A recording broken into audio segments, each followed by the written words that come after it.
బట్టి దేవునికి మనం ఎంతో కృతజ్ఞతలు చెల్లించుకుంటున్నాము. అదేవిధంగా ఈ సమయమందు దేవుని వాక్యంలోకి వెళ్దాం. మనం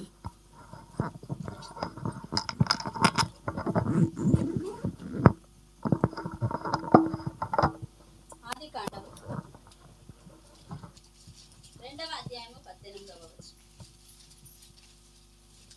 మరియు దేవుడైన యెహోవా నరుడు ఒంటరిగా నుండుట మంచిది కాదు. దేవుడైన యెహోవా నరుడు ఒంటరిగా ఉండుట మంచిది కాదు. ఈ దినము మనము ఒక ఇల్లు గురించి నేర్చుకుందాం. ఎలాంటి ఇల్లు అంటే మన ఇంట్లో ఉండవలసిన కొన్ని లక్షణాలు. నరుడు ఒంటరిగా నుండుట మంచిది కాదు. నరుడు అనగానే దేవుడు ఏర్పరిచిన మనుషులం మనం. కాబట్టి ఏది మన గృహాలలో కొదువగా ఉంది, ఏ విధంగా మనం ఉంటున్నాము, ఎలా ఉంటున్నాము అని మనం నేర్చుకుందాం. నరుడు ఒంటరిగా ఉండుట మంచిది కాదు అంటే దేవుడు సాటి అయిన సహాయమును మనకు అనుగ్రహించాడు. అనుగ్రహించినప్పుడు మనము ఏ విధంగా ఉంటున్నాము, మన కుటుంబంలో, మన ఇంట్లో ఏ విధంగా ఉంటున్నాము అంటే కొలస్సీలకు రాసిన పత్రిక 3:19. కొలస్సీలకు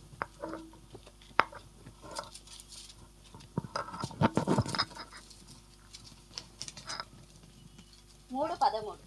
సారీ, ఎవడైనా తనకు హాని చేసెనని ఒకరినొకడు అనుకొనిన ఎడల 3:13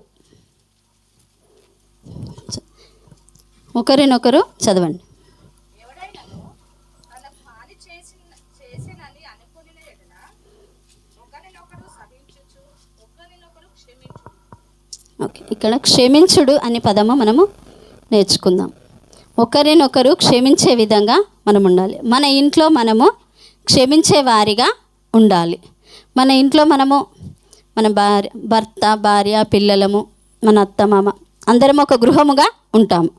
అందులో మనము ఏ విధంగా ఉన్నాము, మన కుటుంబంలో మనము ఏ విధంగా ఉంటున్నాము, ఒకరితో ఒకరము సమాధానం కలిగి ఉంటున్నామా, ఇతరులతో మాట్లాడే ముందు సమాధానంతో ఉంటున్నామా, పైకి ఒక విధంగా కనబడి హృదయంలో ఇంకొకటి మాట్లాడుతున్నామా, వేషధారణగా మనం ఉన్నామా అనేది ఒకసారి మనము పరిశీలించుకున్నాం. మనం ఏ విషయంలోనైనా తగ్గించుకునే తత్వం అనేది మనలో ఉండాలి. ఎప్పుడైతే తగ్గించుకుంటామో, ఇతరులతో సమాధానము కలిగి ఉంటామో, దేవుడు మనల్ని ఎప్పుడైనా మనం ఒకరిని క్షమించినప్పుడే దేవుడు మనల్ని క్షమిస్తాడు. మనము ఎవరిని క్షమించకపోతే మన పాపములను కూడా దేవుడు క్షమించడు. మనం ఏ విధంగా ఉండాలి అంటే శిష్యులుగా ఉండడానికి ప్రయత్నం చేయాలి. శిష్యులు అంటే ఏ విధంగా ఉంటారు?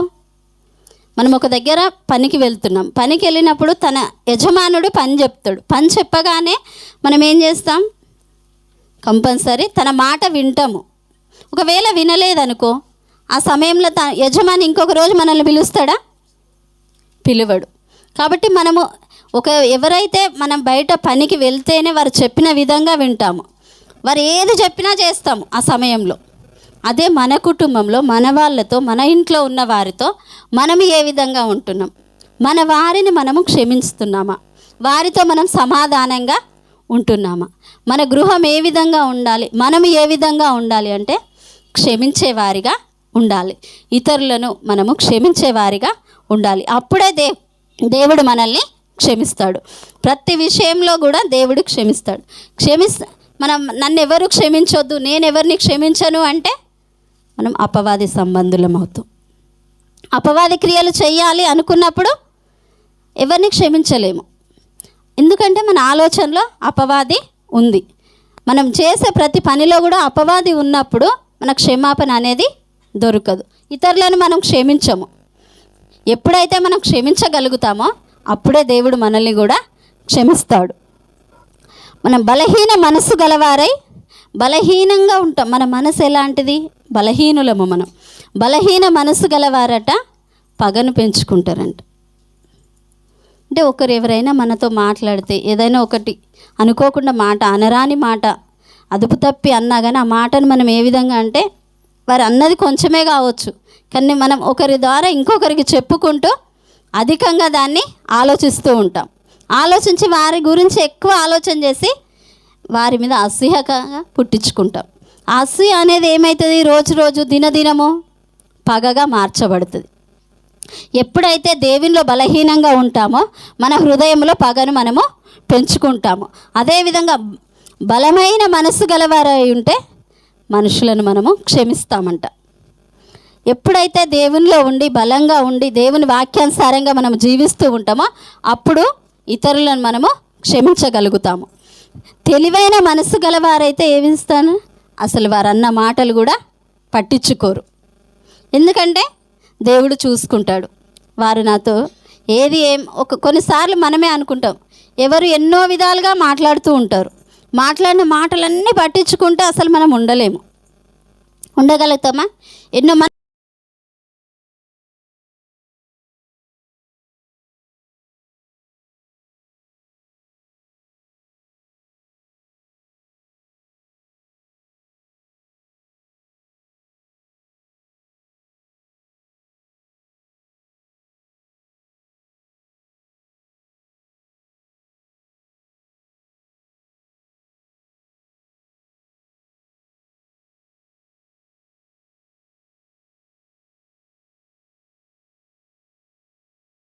కానీ మనం వాటిని పట్టించుకోం. ఎప్పుడైతే మనం పట్టించుకుంటామో మనం అపవాది సంబంధులుగా మారుతాం. ఏ విషయాన్ని అయితే మనం వదిలేస్తామో అప్పుడు దేవుడు కూడా మనల్ని ఆ విధంగా దగ్గరగా యథార్థవంతులుగా ఏర్పరచుకుంటాడు. మనము దేవునిలో ఉన్నప్పుడు ఎలాంటి తప్పిదమ్ములైనా మనకు అవి చిన్నవిగానే కనబడతాయి. మనం దేవునికి దూరంగా ఉంటే ఏ చిన్న తప్పైనా కూడా మనకు అది పెద్దదిగా కనబడుతూ ఉంటుంది.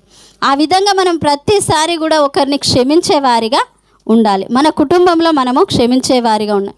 ఇల్లు నిండా మనుషులం ఉంటాం, అందరూ ఉంటారు, కానీ ఎవరెవరితో మాట్లాడుకోరు. అది సమాధానమా? అస్సలు సమాధానంగా. ఇంట్లో ఉన్న పక్కనే ఉంటారు, వాళ్ళతో మాట్లాడతారు. బయట ఎంతోమంది ఉంటారు, వాళ్ళకు ఫోన్ చేసి తన గురించి తెలుసుకుంటాం. వీరి మనసులో ఉన్నాయి వాళ్ళకి చెప్తాం. దూరంగా ఉన్న వ్యక్తుల గురించి మాట్లాడతాము, కానీ ఇంట్లో ఉన్న పక్క వారితో కూడా మనము మన హృదయంలో ఉన్న మాటలు చెప్పుకోలేకపోతాం.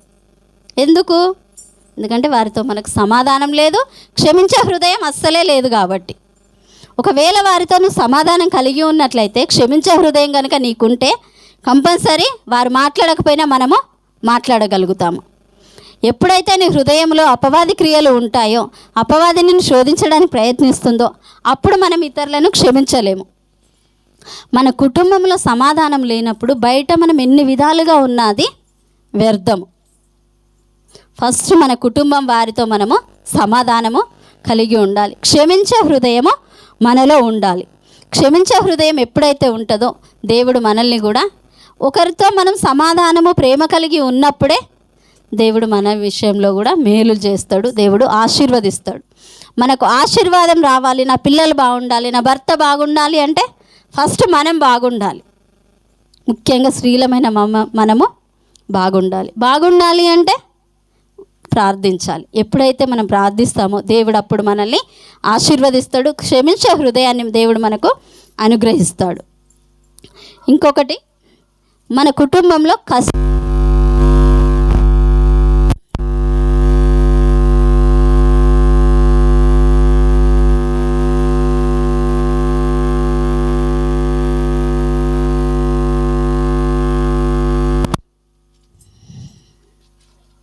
సామెతలు 12:24, కీర్తనలు 37:18, 19.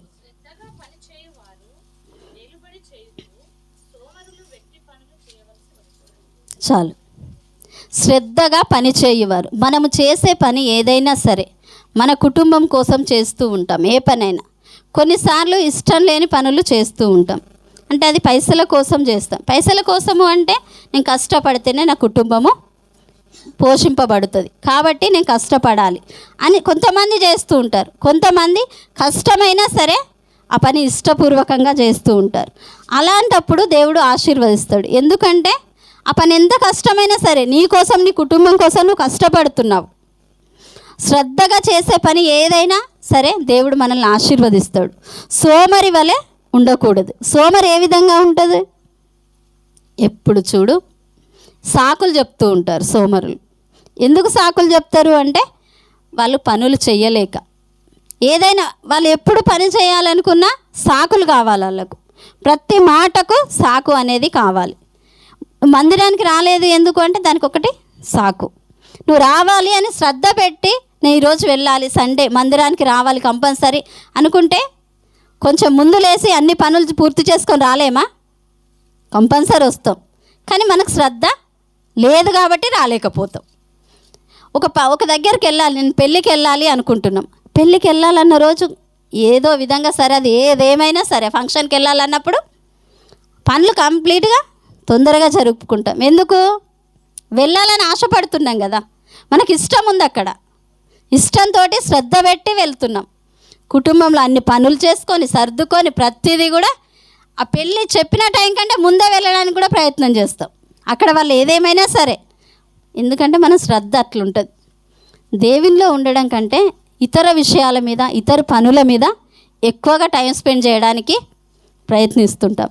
ఆ విధంగా కాకుండా నీ కోసము, నీ కుటుంబం కోసం కష్టపడి పనిచేస్తే దేవుడు మనల్ని కంపల్సరీ ఆశీర్వదిస్తాడు. కీర్తనలు 37, 18, 19 చదవండి.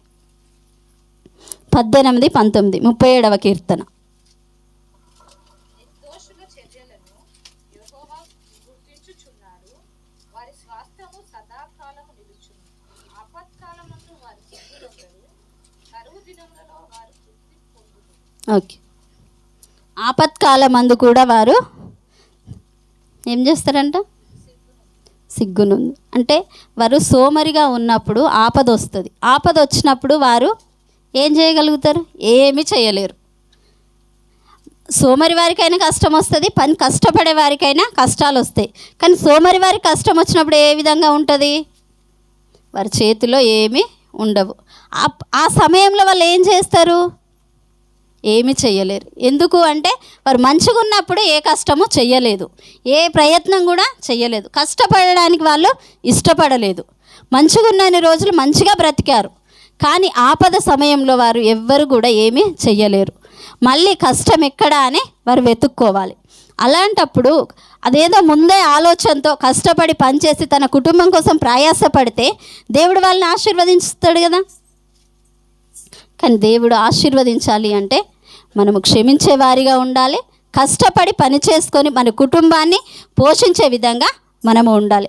అప్పుడు దేవుడు మనల్ని ఆశీర్వదిస్తాడు.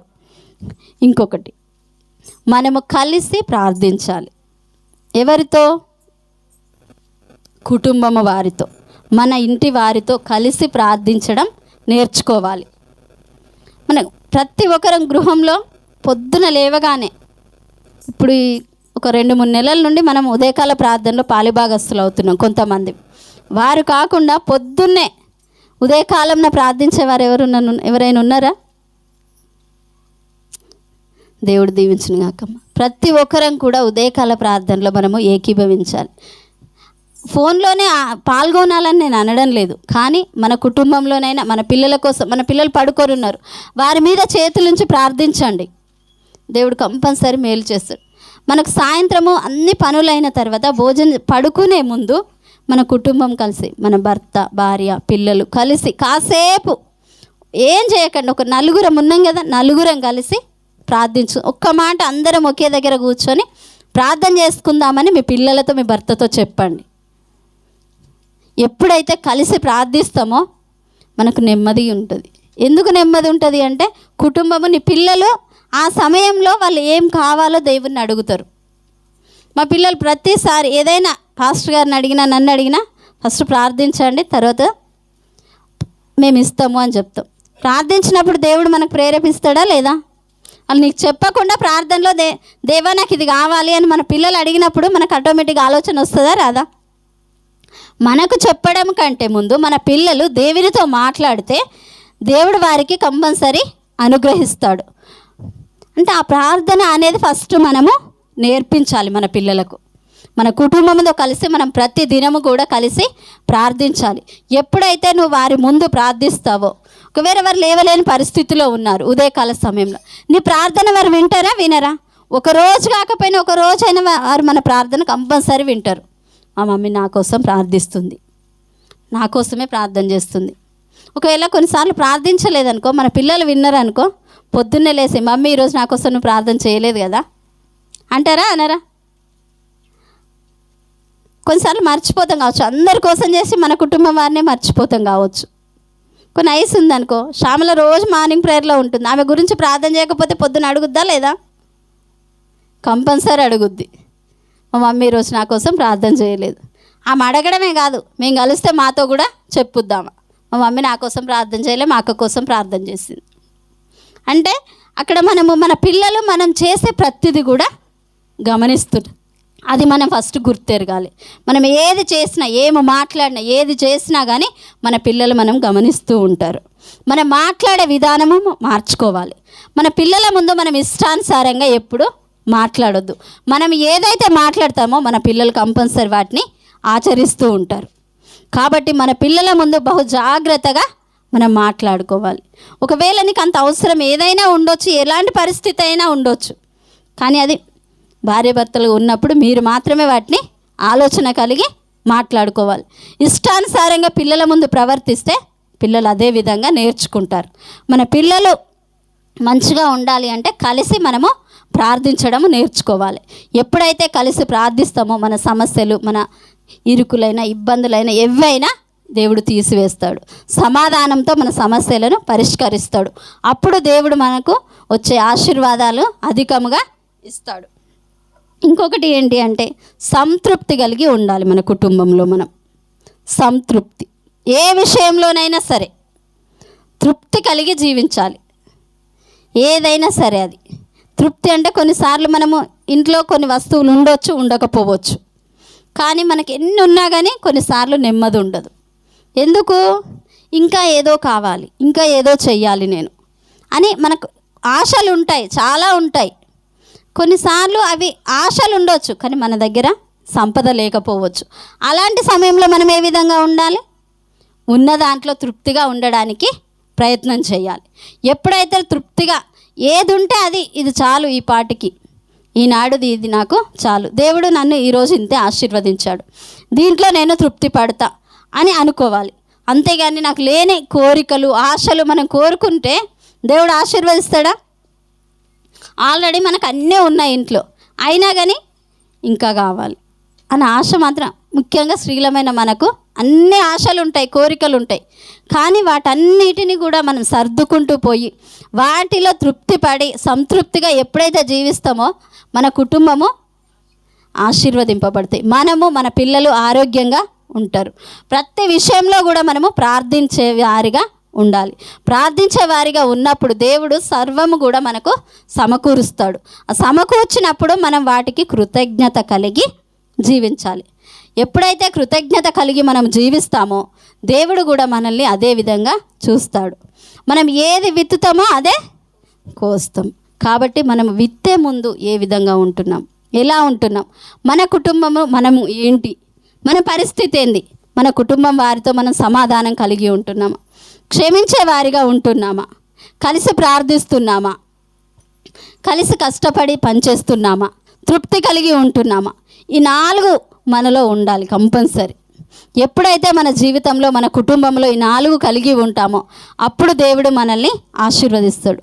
మనము ఏ విధంగా ఉండాలో దేవుడు ఎన్నోసార్లు ఎన్నో విధాలుగా మనతో మాట్లాడుతూ వచ్చాడు, చాలాసార్లు మాట్లాడాడు. కానీ క్షమించే హృదయం కనుక మనకు లేకపోతే మనము వ్యర్థము.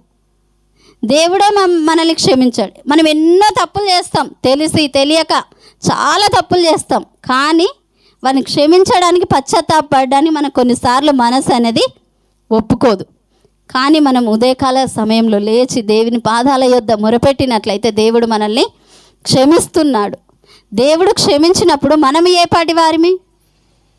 మనకు ఎన్ని ఆలోచనలు ఉన్నా, ఎన్ని పరిస్థితులు ఏ విధంగా ఉన్నానో మనం మాత్రము మన కుటుంబం వారితో సమాధానం కలిగి ప్రార్థించే వారిగా మనము ఉండాలి. క్షమించడం అనేది మనము నేర్చుకోవాలి. మనము నేర్చుకోవడమే దేవునిలో ఉండడం, ఫ్రెండ్స్తో కానీ ఎవరితోనైనా. కొంతమంది సమాధానం మనం పిలుస్తాం, వాళ్ళని పిలవగానే రాష్గా సమాధానం చెప్తారు. ఆ సమయంలో వాళ్ళు చిన్నవాళ్ళే కావచ్చు, కానీ మనకు బాధ అనిపిస్తుంది. అక్కడ ఏది విషయం ఉండకపోవచ్చు, కానీ మనం బాధపడతాం. మన పిల్లలే అన్నా కూడా మనం బాధపడతాం. ఎందుకు? అది సమాధానంతో కూడిన మాట కాదు కాబట్టి. మనము సమాధానంతో వారితో కరెక్ట్ ఆన్సర్ చెప్తే వారు కూడా దాన్ని నెమ్మదిగా చెప్పగలుగుతారు.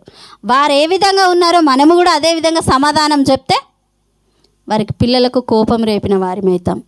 వారికి మనం ఎప్పుడూ కోపం రేపే విధంగా మాట్లాడొద్దు. మన పిల్లలు మన స్వాధీనంలో ఉండాలి అంటే కలిసి ప్రార్థించాలి. మన కుటుంబంలో మనం కలిసి ప్రార్థించాలి. ఎప్పుడైతే మనం ప్రార్థనలో దేవునితో సహవాసము కలిగి దేవునికి సన్నిహితులుగా ఉంటామో దేవుడు మనల్ని క్షమిస్తాడు, సంతృప్తినిస్తాడు, తృప్తిగల జీవితాన్ని మన కుటుంబంలో అనుగ్రహిస్తాడు. ఎల్లవేళలా కూడా మనకు కష్టము రానియకుండా మన పాదములకు దీపముగా దేవుడు ఉంటాడు. అప్పుడే మనము కూడా దేవునిలో ఇంకనూ దినదినము ఎదగడానికి, దేవునిలో ఉండడానికి, దేవుని సన్నిహితులుగా మనము ఉంటాము. ఇంకోటి ఏంటంటే దేవుడు మనల్ని ప్రతిసారి కూడా ఉదయం కాలంనే వేకువజామున లేచి స్తుతించమని సెలవిచ్చిండు. కానీ మనము ఏం చేస్తుంటామంటే మనకు ఇంకా టైం ఉందిలే, ఇక లేస్తా, కొద్దిసేపు అయినాక లేస్తా, ప్రార్థన స్టార్ట్ అయిందా, కాలేదు, ఇంకొంచెం. అంటే ఆ లక్షణం ఎలాంటిది అంటే సోమరి లక్షణం. సోమరి వాడు గిన్నెలో చెయ్యి పెట్టినా కూడా ఏమన్నా ఉంటుందా? వాడు వండుకోకముందు గిన్నెలో చెయ్యి పెడితే ఎక్కడ ఉంటుంది? ఫస్ట్ వంట చేసుకోవాలి కదా. వంట చేసుకోకుండా ఆకలి అయితే అన్నం వస్తుందా?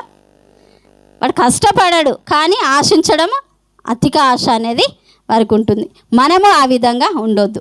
మన జీవితాల్లో మనము ఏ విధంగా ఉండాలి అంటే క్షమించేవారిగా, కలిసి కుటుంబంతో ప్రార్థించేవారిగా, తృప్తి కలిగిన జీవితాలు, కష్టపడే మనస్తత్వం